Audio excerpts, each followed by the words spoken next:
of Inq-ITS, and my background is actually in computer science as well as science education.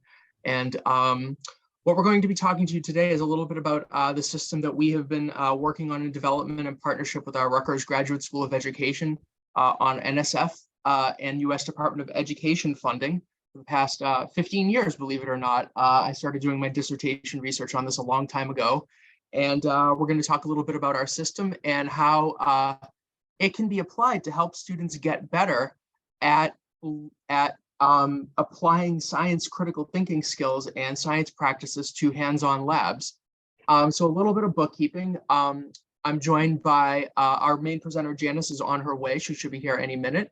I'm joined by Denise Sampedro and Caitlin Cuff, who will be working in the background to answer any questions that you might have that come up. I will not be able to see you, so they will interrupt me at any time with questions that you have, but feel free to ask any and all questions. And as a, just a quick hello, we'd love to hear who you are. Just type who you are in the chat and what brought you here today. And we'd love to just see who's here. Yeah, we don't like to just speak at you. We like to talk to you too. So yes. So feel free to interrupt. Any questions during the webinar, we do not mind stopping and answering. And you can also type in your questions. Because Janice is Caitlin Cuff, Mike is Caitlin Cuff, and I'm Caitlin Cuff right now. Great. Is Janice here? Yes, Janice is hopping on. She's connecting to audio. Hopefully okay. What happens to her doesn't happen to me. And you all can also type in questions in the chat if you didn't want to speak to it. So, and we can answer them there as well. Awesome. Hi, guys. Sorry. Cindy and I were in a different thing, having a great conversation, wondering where everyone was. Let me just let her know that we're in, or Caitlin, can you let her know that we're in the Zoom, not in the, she clicked on the Google Meets, as did I. Oh, that's funny. Oh, because I think it automatically created it. Let me message her. Okay, well, Janice, it's okay for you to start, and Caitlin will take care of bringing her in, okay? She just jumped in now. Okay, great. Okay. So we're all set, Janice, when you are. Thank you so much. Sorry about that. Our guest of honor and I were having a great conversation on Google Meets, so as a preamble. So anyway, hi, I'm Janice Gobert. I'm a professor at Rutgers University School of Education and Learning Sciences, and I'm the founding CEO of Inq-ITS. So Mike and Sao Pedro, who you'll hear from today, and Cameron Betts and I co-founded this company at the request of the U.S. Department of Education. So we had a project that was well funded. Students were doing very well. Teachers were doing really well. Teachers liked it. Kids were learning.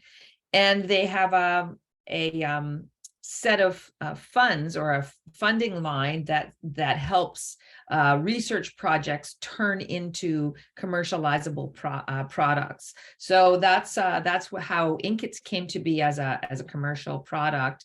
And the U.S. government hopes that projects like this can be productized because they require sophisticated technological skills to maintain, and you can't just let them go to the open market, because when the grant would die, for example, the project would go away. So here we are with Inq-ITS. We've been here quite a while. So thank you so much, Mike. Mike's going to drive the slides for me.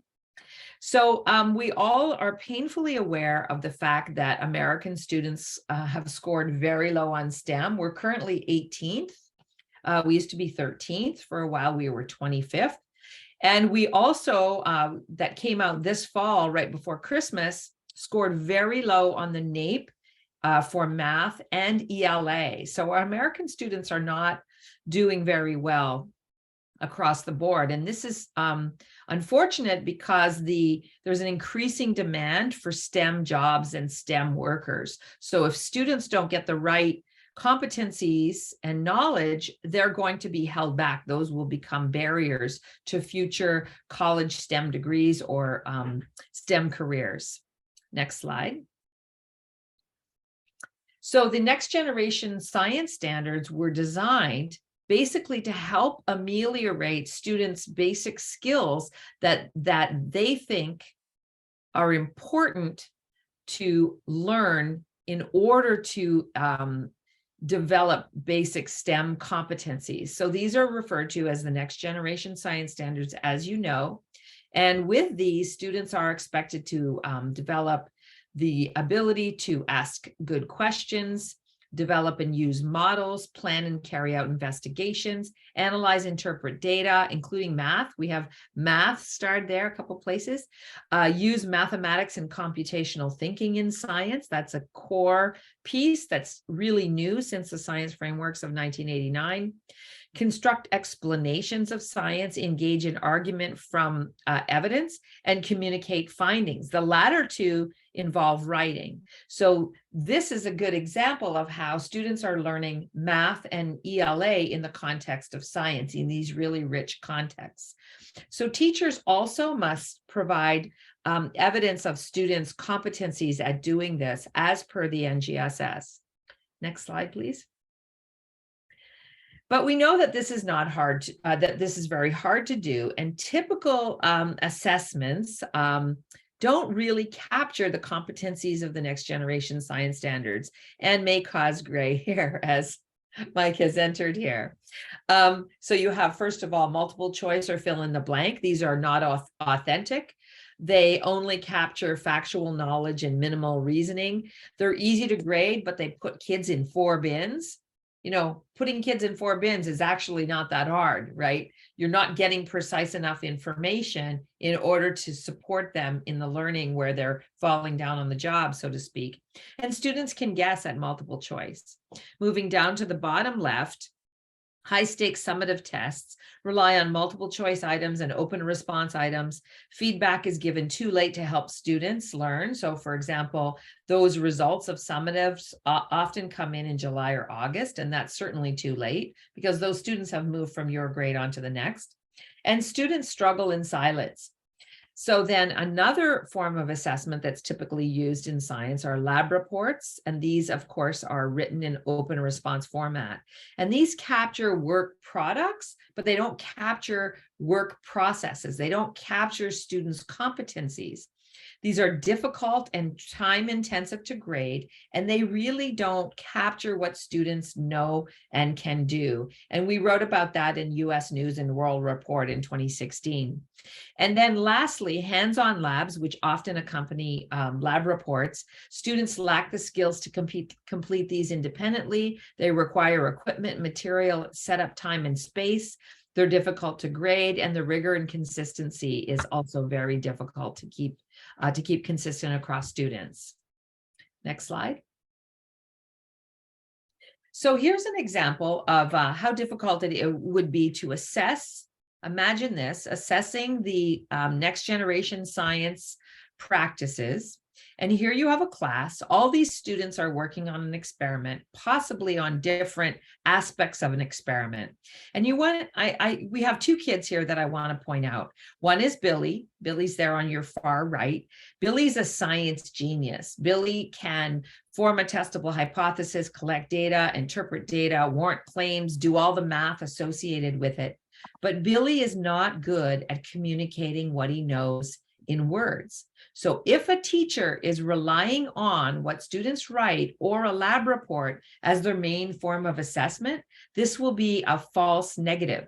So Billy is being assessed as not having these competencies when in fact he has all the competencies leading up to the claim evidence reasoning statement or leading up to the lab report. So we actually have data that shows there are students exactly like this. Then on the other hand, you have a student like John. John is the more typical student that we often hear of and think of. And this is a student who can simply parrot what they've read or heard. But in fact, they really do not understand deeply at all the science phenomenon, the practice, etc. They're just kind of keep catching the buzz in the classroom. So if you're relying on what kids write alone or lab reports, this will be a false positive. You'll deem this student competent at all these practices. In fact, he's very likely not competent on those practices. To be honest, we have data exactly like this to show where students don't even have the data they're writing about, but they write a claim evidence reasoning statement, they catch the buzz in the classroom, and they can actually do something fairly decent, but it's not based on their experimentation as intended. Rather, they're just catching the buzz in the classroom. Next slide, please. So we developed Inq-ITS. Inq-ITS are virtual labs that assess and personalize learning. These are physical, life, and earth science from grades 4 to 10. We actually have reached up a little bit higher now. They are standards aligned with NGSS, and they address student difficulties with science inquiry, with the math used in science, and with the writing used in science. Again, so we're building some competencies for math that are used in science in this rich context of understanding science. And we're also building the competencies for writing. So Inq-ITS permits faster, rigorous, class-wide and individual assessment for both formative and summative use. It permits differentiated instruction because you know exactly who's having troubles with this practice or this practice or this practice, etc. And you could do differentiated instruction with that. It is effective at helping kids learn and apply science practices. It shows long-lasting learning and transfer effects, and we'll talk a little bit more about that later. And also improves hands-on experiments, and that's the focus of today with our guest of honor, Cindy. There's no installation required, a web browser and internet only. It works on iPads, Chromebooks, PCs, MacBooks, could even work on a kid's phone. It's integrated with both Google Classroom and Clever for single sign-on. Next slide, please. So here's an overview of how Inq-ITS works in the classroom to support your instruction and assessment practices. So on your left, you have a student here working in a simulation-based environment in which they form a testable question, collect data, interpret data, possibly do the mathematics associated with it, warrant their claims by selecting their trials, and then write claim evidence reasoning statements.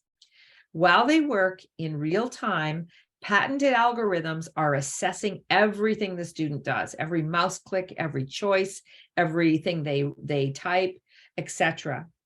Then when the system detects the student needs help on any of these practices, a virtual tutor, Rex, jumps in to give real-time feedback when it's needed. This is the most effective and optimal time to actually support kids in real learning. And as kids work, you're getting a series of different reports at the individual level and at the class level. And then you're also getting alerts and tips so that as you walk around the classroom, you could actually stop the class if too many kids were struggling on the same practice. Embedded in the alerting dashboard that's called Inq Blotter, you also have these tips. So if you have an alert from a student and you're unsure what to say, you can walk over, you can click on one of the tips, and it'll tell you how you can start the conversation with the student. And these conversational tips have slightly different flavor, and I'll drill down on that a little bit later. Next slide, please.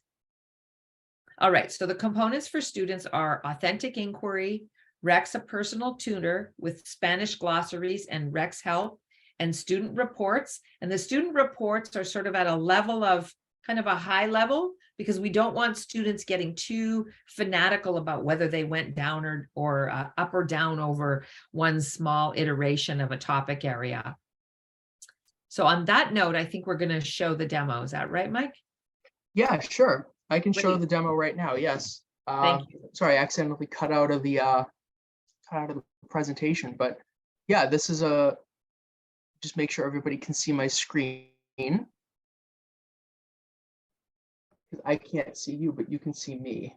Yes, we do see your screen. Okay, it should be maximized now, right? Yes. Okay, great. So I'm going to give, let's see, we're at 3:18. So I'm going to try and give everybody a brief overview of the system's major components. And then from there, that'll set the stage of what it looks like, of what we're trying to help kids learn, and then also how that will transfer onto hands-on experiments. And I'll try and, dot the discussion along the way just to seed everybody with what's going to be coming in the next part of the topic of the discussion. So what I like to do to demo the system is sort of demo it inside out. And the real crux of what it's capable of doing is automatically assessing and helping students get better at the science practices. And so I'm going to show you what a lab looks like and just sort of what this interactive experience looks like for students. So we have different labs, about 150, 170 labs, each around different science topics for physical life and earth science. And they all start off with a quick introduction of helping you. So this one here is about trucks and Newton's second law of motion. And so this one here will explore various factors of how fast a truck travels, and you can measure various aspects of it. You can also manipulate different variables, right? So once students have finished reading the instructions, then they go right into a lab. And in this particular lab, we have our interactive agent called Rex on. And what Rex does is he's watching behind the scenes and looking at all the choices that students are making, all the different ways that they're going about doing their experiments, and going to help them when they're struggling. So what's going to happen here? So we start off with a goal, and it says determine how the mass of the truck affects the acceleration of the truck. And so what the student is tasked to do then is try and form a question around that goal. And so what a student might say, well, if I increase the mass of the truck, then the acceleration of the truck will also, we'll say that it'll increase.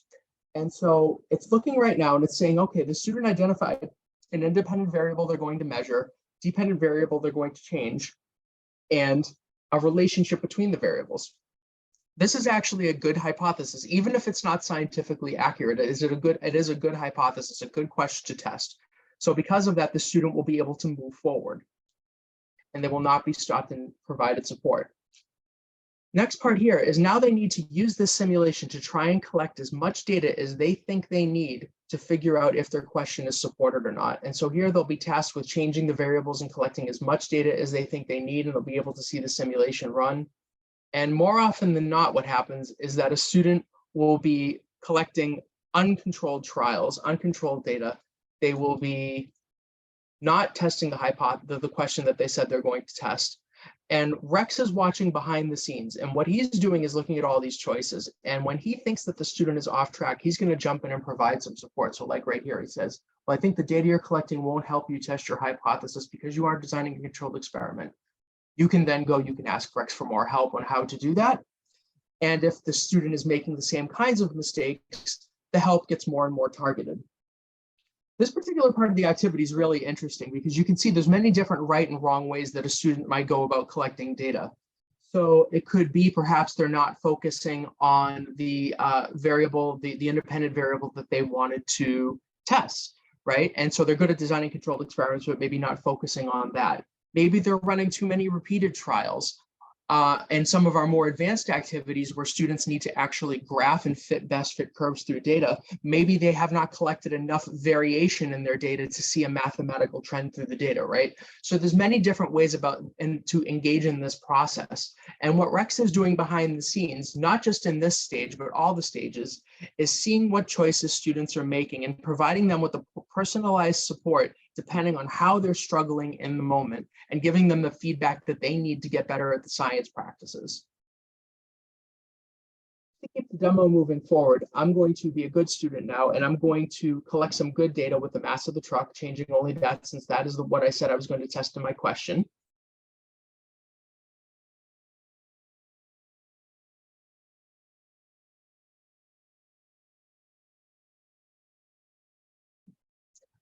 And here, now the next part is for students to try and analyze their data. So they're going to look at all the data that they collected that they just collected with the simulation and figure out how it links back to their hypothesis. And so what happened? Well, when I increased the mass of the truck, let's see, the acceleration actually, when I look at the data here, it looks like it decreased. And this actually does not support my hypothesis. My original idea was incorrect.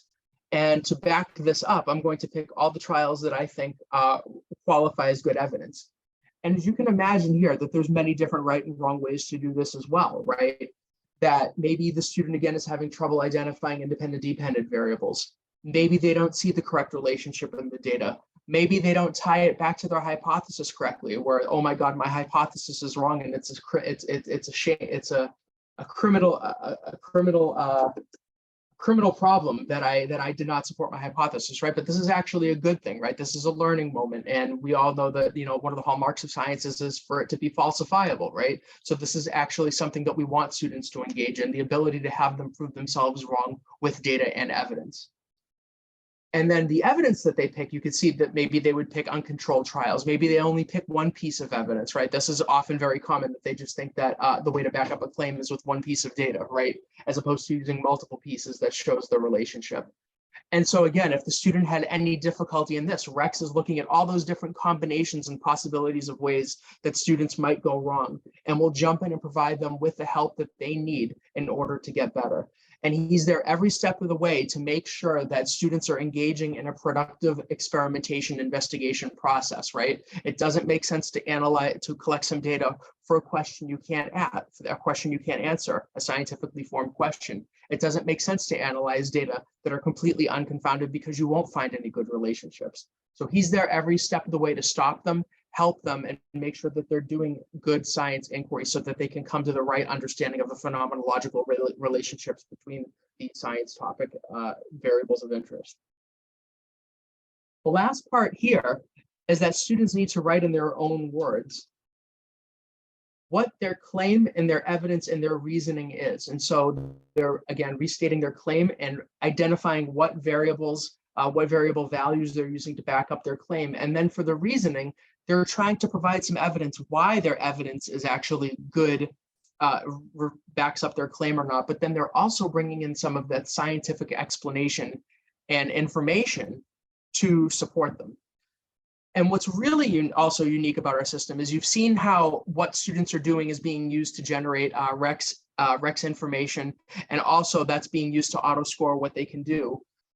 We're also capable of automatically grading their claim evidence reasoning write-up. So the way that they go about writing up these investigations, right, is also being automatically scored. And this is important, as Janice had mentioned earlier, that some kids are really good at expressing themselves in words, but not really, or just parroting what they know and not actually engaging in good scientific experimentation. But then there's a lot of science, people who are really smart in science and math. I was a better math student myself than I ever was in English, right? That have real struggles with writing and communicating what they know in words, right?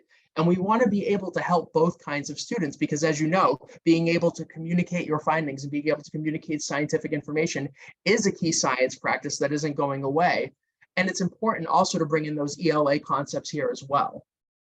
You kind of see a little bit about how this kind of activity merges together the science with some of the data literacy components and some of the ELA and writing all together into one package to have kids engaging and understanding and reasoning about scientific phenomena while applying the practices. I'm going to stop for a moment and ask Caitlin, do we have any questions in the audience or regarding the activities, or shall I keep going? No, the only question was that Bruce had, but it seems like you answered it. Bruce, did you get your question answered about removing the previous data? Yes, he did. Okay, yeah. So Perfect. anyone have any other questions before we move on? That's excellent. No? No. Okay, great. And I'm hoping that Caitlin and Denise are also capable of answering questions as well, but I do want to stop in the meantime in case there's something that's worth discussing for everybody as well, and just making sure. Okay. So you've got at least some sense of what an individual lab looks like. And I want to bump up just one more level and just show you that we have many different kinds of labs for physical life and earth science. And we sort of group them together by lab topics, which are associated with standards and the performance expectations and the DCIs. But within each package, there's multiple different labs that have different goals. And we also include pre and post tests for content understanding as well, should you want to assign them. And what's interesting too is that you can run these with and without rec support. So if you wanted to, you could use this as a pure assessment of what your students can do with science practices and content. And you can optionally include the pre and post tests. You can assign just one driving question or multiple driving questions. The system remembers where students are left off. So whatever they're doing in class, they could pick up for homework, and you could assign these for homework as well if you so chose. And embedded in with them as well is that for students who are struggling, who are English language learners who might be struggling with science vocabulary, each activity has translations for all of the words from science, from Spanish to English. And we also have embedded documents that help students understand what the expectations of the systems are and some guidance on how to write good claim evidence reasoning statements. So that's one major aspect of what auto grading can do, right? It gives students that personalized feedback. And for teachers, you get a couple of things. One is that you can see how your students are doing over time. We have reports built in that show you at a glance how students are doing at the different aspects of science practices. And so the idea here is the more dark blue you see, the better. And over time, you can see how your students are growing. And furthermore, you can click on an individual student and actually get a full breakdown of not only what they did, but how they were scored on the different aspects of the science practices. So for example, here with the claim evidence reasoning, you see exactly how their claim and evidence and reasoning write-ups were scored, right? And it gives you a full breakdown of what the rubric is and the details of exactly how it's scored. And I wanted to bring this to light because this is actually another powerful piece of the system, is that we've done a lot of heavy lifting by scouring a lot of learning sciences research and science education research, and a lot of scouring of the standards themselves. And we try to take what's nebulous about them and turn them into something more actionable, to give you concrete things that your students can do to show improvement, and sort of tie that in together into an interactive kind of activity that can be used for assessment. And these rubrics and this way of framing investigations is something that actually is useful to be carried over into hands-on experimentations and can actually support and scaffold your students and getting better at those as well, not just practicing the system.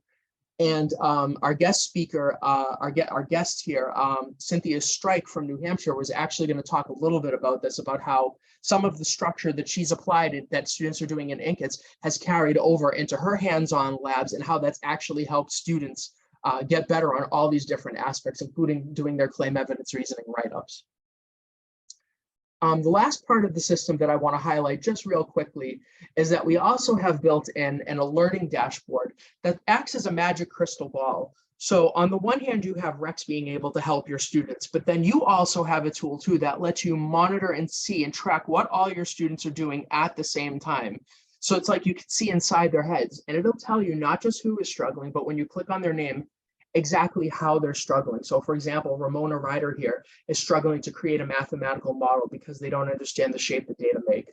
Sarah Penske is having trouble graphing data because they don't have enough data that they plotted.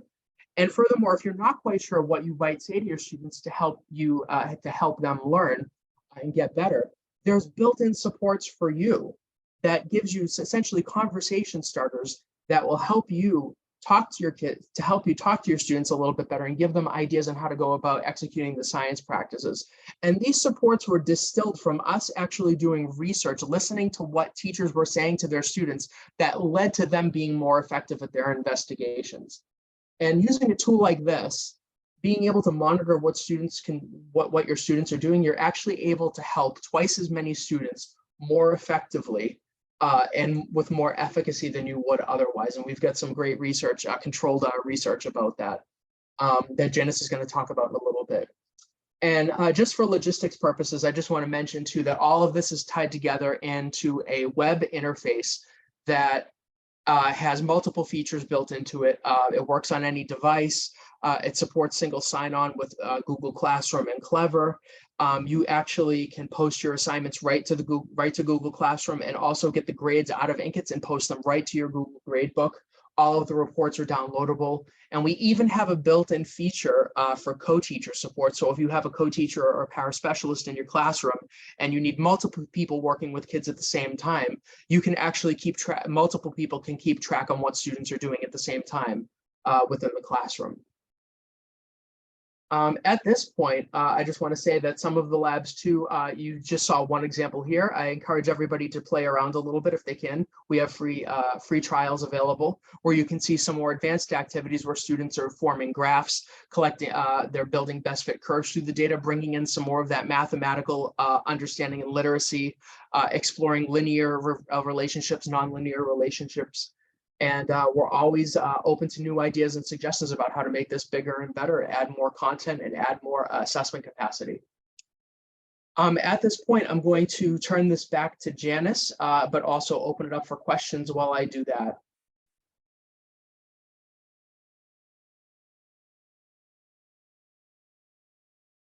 I did see a question that I responded to in the chat about how you get access to this. So Great. 30-day free trials right now, whoever creates an account. Yep. But if you have questions about implementing in your school or a pilot, I sent my email in the chat, so you can go ahead and email me. Excellent. Okay, let me find. Okay, and now the fun stuff, right? Now you don't want to listen to me speaking anymore. So now I'm going to turn it back over to Janice and Cynthia for the next part, which is which is sort of the segue into how Inq-ITS can be used to support hands-on labs. I gave everybody a little teaser of that with a built-in rubric and how it can structure, but I would like for them to talk a little bit more in depth about it.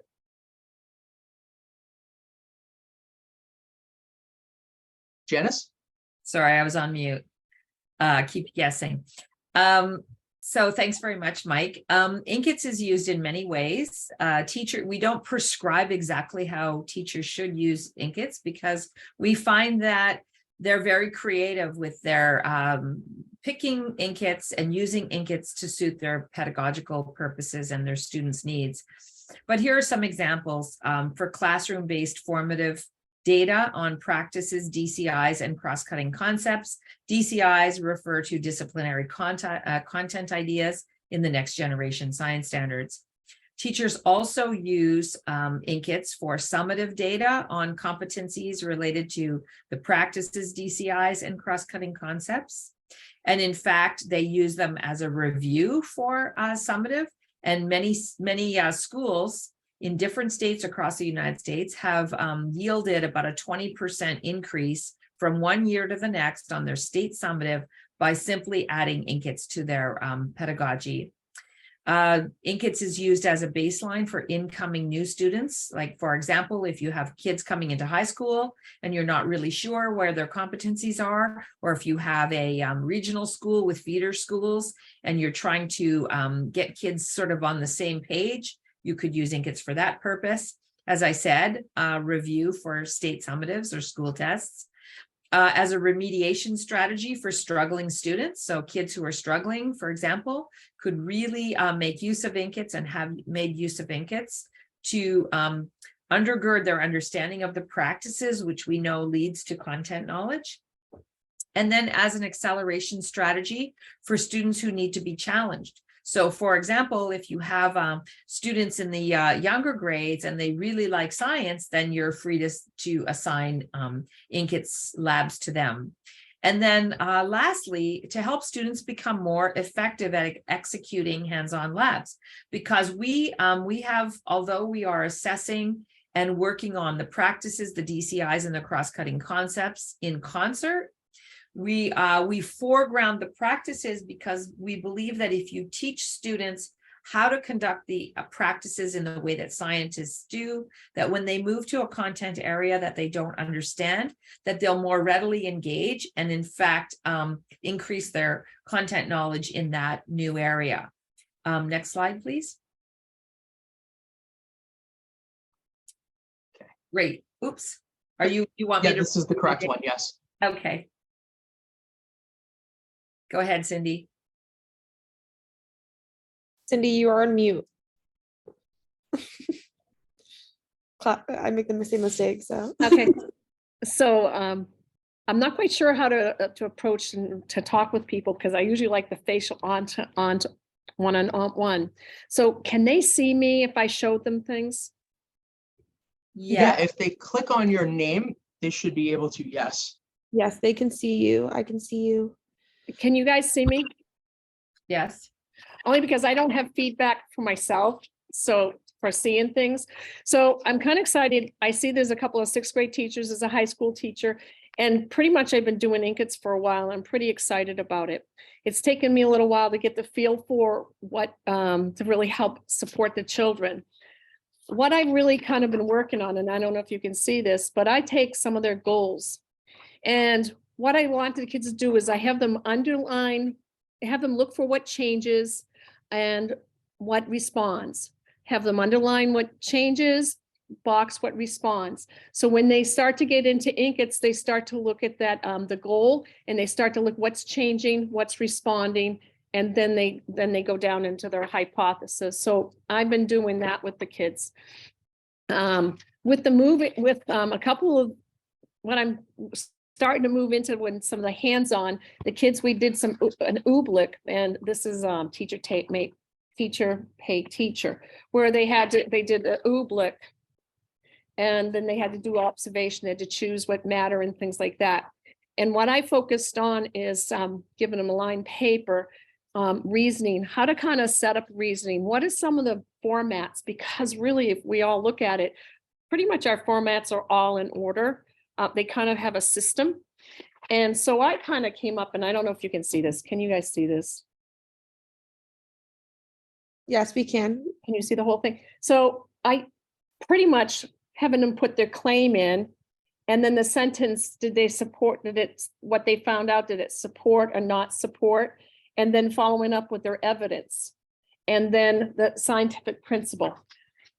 I really recommend you guys, when you do this, also what I have available to them, what Inq-ITS gives, is these sheets, which it gives the hypothesis, gives some feedback to the kids about the hypothesis and things like that. I usually have them turn to this page where it says, kind of gives them a hint on the claim and what kind of things need to go into the claim, evidence, what needs to go into the evidence, and then reasoning, and then having them making sure that that's all their reasoning, that it comes together almost like a conclusion sentence, a paragraph for them. On the back, which is kind of neat, and some of my advanced kids are starting to kind of, they'll look on the back, they give them some hints as to things to expand their knowledge or what they're writing about. And I worked with them on these sentences, and then I had them do the state of matter, and it's kind of neat. The follow through for the reasoning started happening here. Reasoning, the kids just took on and started following those steps, and it was kind of neat, the older kids. So I'm not sure what anyone else, is there any more questions or what to do? I think it's pretty cool. I feel like when they have the ink blotter, or you can see who's struggling. I love the support where it gives you the verbiage to be able to move the kids on without giving them the answers, making them think. So Cindy, actually, so I guess one question for you is, have you seen evidence then that, you know, your students who had been using Inq-ITS, like, did they start approaching the oobleck activity with a little bit more systematicity, if you will, or like, did you feel like that they were more confident in doing that kind of activity? Well, the cool thing is, when doing it, I kind of reflect back on Inq-ITS. They don't really like Rex, but Rex is really good. And I say, you just got to slow down your reading, and you need to read what he's doing, and then check and make sure you're matching what you're testing. So I just lost my train of thought. Sorry, guys. What happens? I just was curious, since Sydney actually uses it in the classroom, right? Yes. If anyone had any questions for Sydney as she's using it with students. Yeah, because that helps me give you more. Any other questions?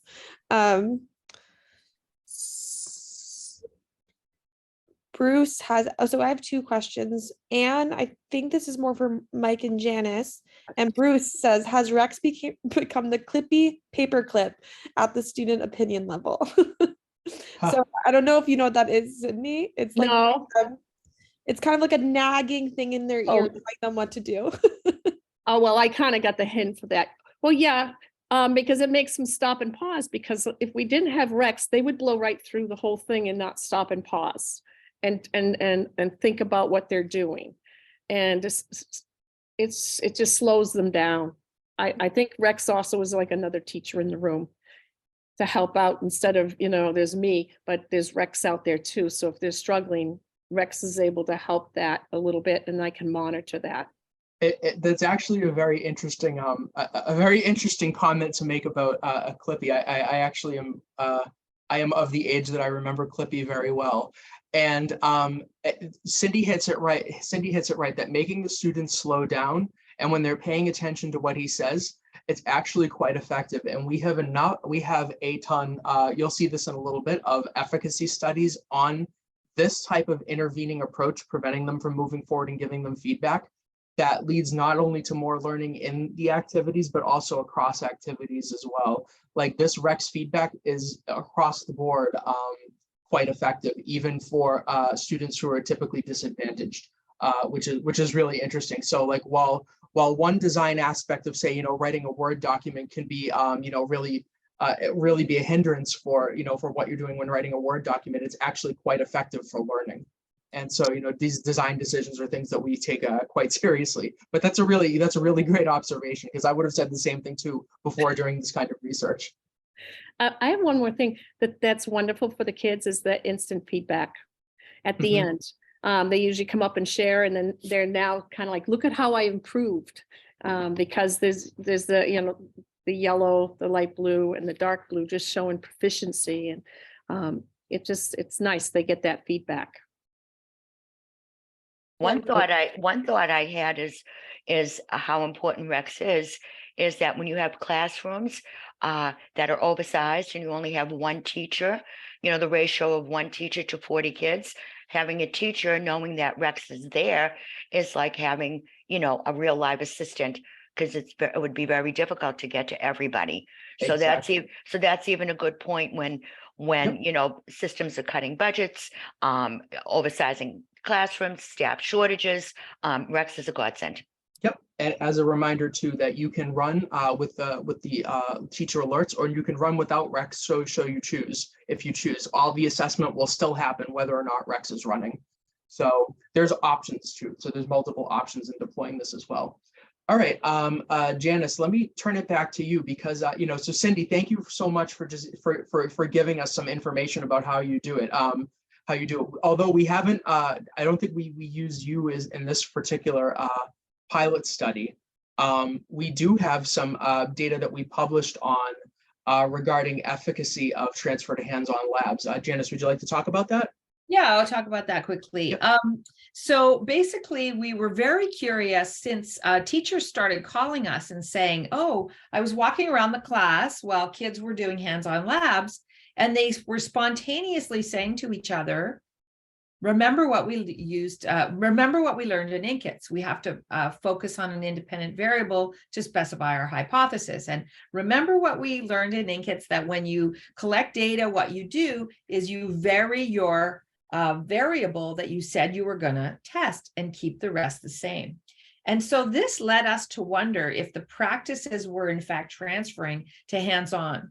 So we ran this study where kids were doing hands-on labs, and then they did Inq-ITS activities, either 0 or 1. In the second group, they did 2 or 3 activities, and then kids followed with another hands-on lab.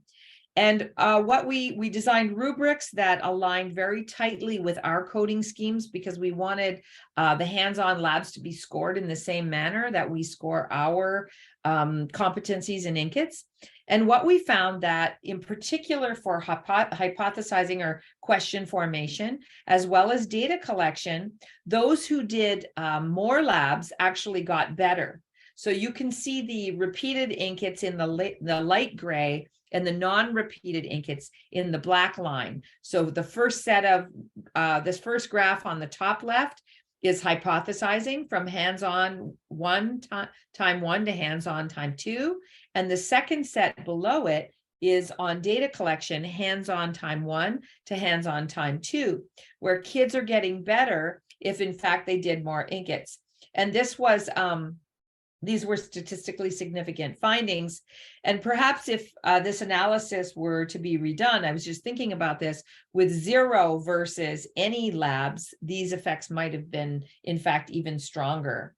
So that gives you a sense of, you know, as a teacher, that students are starting to transfer these. They realize the practices can be used during hands-on inquiry. And then we did run this small empirical study in order to demonstrate it. So next slide, Mike. Yep. And so a little bit more on efficacy. So I'll let you continue on, Janice, from here on. I know this is your favorite part, right? This is the Great. why you wake up in the morning, right? This is exactly why I get up in the morning. So we have a lot of efficacy data on students because our funders require it, and in addition, that's the business we're in. We're trying to improve students' science competencies over time. So we have data with English language learners, special education learners, and kids on IEPs that show marked improvement. So for example, we do a lot of work with one school, in particular in their resource classroom. And some of those kids, after spending 1 semester with Inq-ITS in the resource classroom, were actually able to go back to the regular science programming. So that was really a really interesting case study. Now, of course, that doesn't always happen, but special ed teachers use our materials with a great deal of success in special ed classrooms. What I want to point out is that we have co-teacher functionality. So when a special ed teacher is in a classroom, say with 10 or 12 students, there's a co-teacher functionality. So the paraprofessional can get all the real-time data at the same time. So this means the 2 teachers can work in concert to help the all kids as they move through the labs. Now, when COVID hit in 2020, the US Department of Education called us and said, will you consider giving Inq-ITS away for free to schools who want it because of COVID? So we actually did this. Mike and his team did a lot of work to make our infrastructure more robust. We went onto AWS servers that would dynamically expand as needed. And we also put a lot of money and time into teacher support and teacher training so that kids could work at home. So what we found was that many typically at-risk students did better at home with Inq-ITS and Rex than they did in their regular classrooms during COVID. And in fact, one teacher from Compton, LA, which has, you know, it's a high percentage of kids living below the poverty line, many kids on free or assisted lunch, to urban classrooms, etc. This teacher called and said, hey, I'm really curious about the special sauce because I have many students who are doing better at home with Rex and Inq-ITS than they actually do in the classroom. We've also shown that we can reduce the achievement gap with usage. And how we measure this is looking at the standard deviation. The standard deviation is sort of the variance around the average. So as kids do more labs, the range is coming in tighter and tighter and tighter, the standard deviation. So those kids on the lower end starting off are actually catching up to the students who tend to do well and continue to do better. We've seen improved state summative tests, as I said before, in many states, Oregon, Arizona, New Hampshire, Massachusetts, etc. And what we take as another real win is that we've conducted a study where we asked several hundred children what they thought about teachers having this very fine-grained data about them. And kids said, I don't necessarily like it, but I know it's important for my learning. And because we are an education company and we're very strictly in the business of learning and not entertainment, we're really, really happy that students see that Rex is there to help them. As you'll recall, a few minutes ago, Cindy said, you know, many kids don't like Rex. And we hear this, but if you look closely and you listen closely, the kids who are complaining the most about Rex are the kids who expect to get what is called a bottom out hint. And a bottom out hint is the thing that tells you exactly what to do. And you really don't have to think at all in order to do that strategy. We don't have any bottom out hints per se in our system. The system is trying to scaffold the learner as they're going along. And Rex's hints, you have to really concentrate on what he is saying and how he's trying to help you. So the teacher, one of the teachers who called us about this, I said, well, I think that what you should do is tell those students that if they really don't like Rex popping up, that they should really try to follow what Rex is trying to tell them to do. And lo and behold, the complaints stopped. So if you're interested in other peer-reviewed papers, we have a whole bunch on our website. We also have, in fact, 3 or 4 new book chapters coming out. A couple came out already in 2022, and we have a couple forthcoming in 2023. Now, in terms of efficacy for teachers, regarding assessment, the auto scoring in Inq-ITS greatly reduces your teaching grading time of labs. The algorithms match human scoring with very high degree of accuracy, up to 95%. And it identifies those students who are simply parroting, like those kids, like I said earlier, the Johnnies, versus those who can do science and not successfully write about it. So when you get an alert on your dashboard that says, hey, this student, is doing really well on these, but not doing well on the claim evidence reasoning, you could walk over to that student and point out all the ways in which they're doing a very good job at developing inquiry competencies on the experimental side, but now what they need help on practice on is their claim evidence reasoning statements. Conversely, if you have a student who seems to be writing claim evidence reasoning statements that are above average, and they actually don't seem to have the data they're talking about, this provides you a good opportunity to walk over and say, hey, I see that you've written a claim evidence reasoning statement that is scientifically accurate. Now let's go back and pair that with an experiment so that you can marry those ideas together. And so therefore, you're not kind of jumping on the student or accusing them of cheating, but basically pointing them back in the direction of the lab.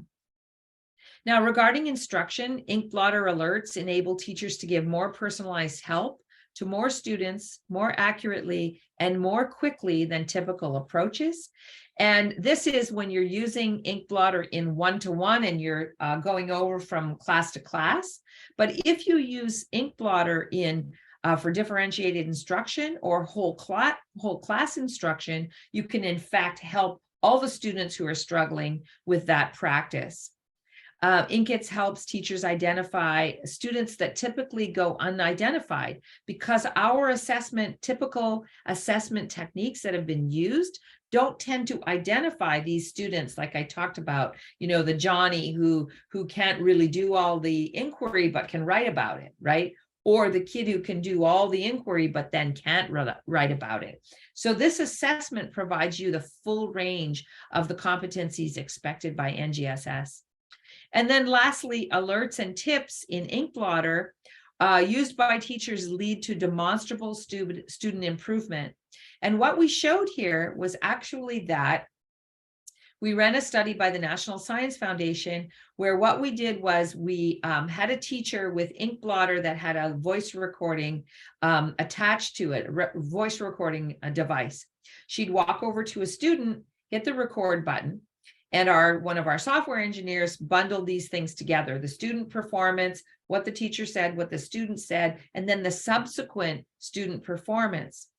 What we did was we mined the second inquiry activity to find out where students improved the most.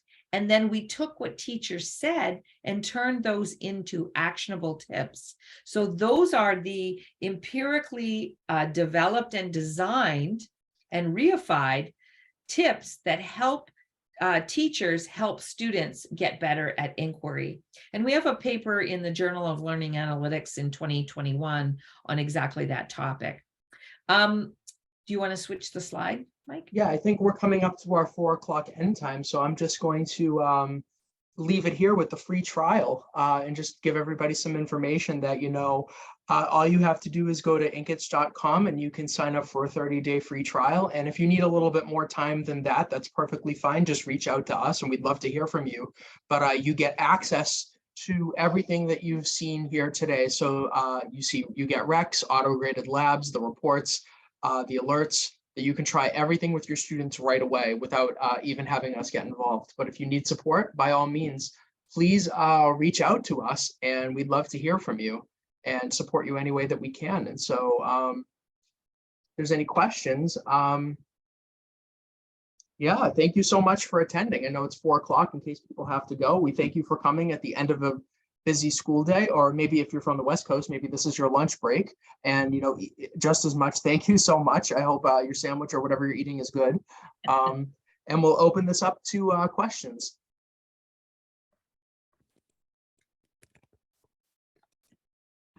Bruce said, how do we access that link for the trial? So you don't need to access any link, actually. You can just go to Inq-ITS.com, click sign up. We take Google Classroom, Clever, or just an email. And then you have access for 30 days. So there's no specific link. You just need to go to Inq-ITS.com. Correct. It's automatically unlocked when you sign up. We try to make it easy. Yes.